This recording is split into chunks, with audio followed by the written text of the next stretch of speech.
इथे 1.5 वाटी हिरवे मूग, 1.5 वाटी तांदूळ, अर्धी वाटी उडदाची डाळ आणि 1 चमचाभर मेथ्या घेतलेल्या आहेत. आता हे सगळं धुवून घ्यायचं आहे. तांदूळ सोडून बाकीचे जिन्नस आपण एकत्र भिजत ठेवणार आहोत आणि तांदूळ वेगळे. तर आता मी साधारण 3 वाजता हे भिजत घातलेलं आहे आणि रात्री मी 8 ते 9 वाजता हे मी बारीक वाटणार आहे. तर 5 ते 6 तासामध्ये छान ही डाळ भिजून येते.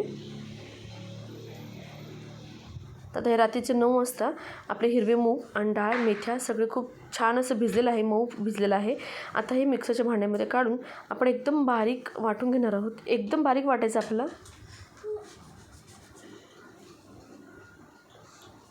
आता हे सगळं एकजीव करून घेऊयात. 2 मिनिट आपण ह्याला फेटून घेणार आहोत, म्हणजे चांगले फेसाळ होईल.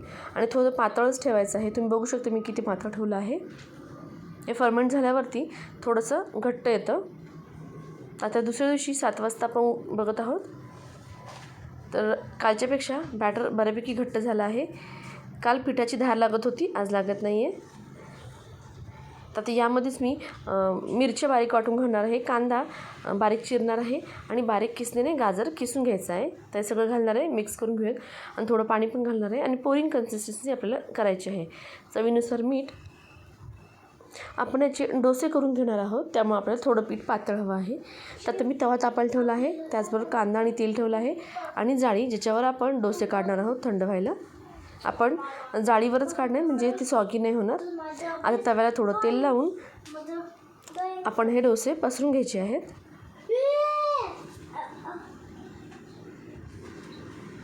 आणि याला झाकण घालायचं आहे, म्हणजे हे डोसे एकदम मऊ होतात, खूप ड्राय असे होत नाहीत.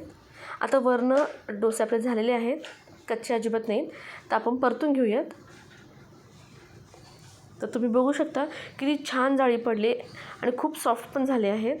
जवळून तुम्हाला जाळी दाखवते, एकदम छान झालेले आहेत.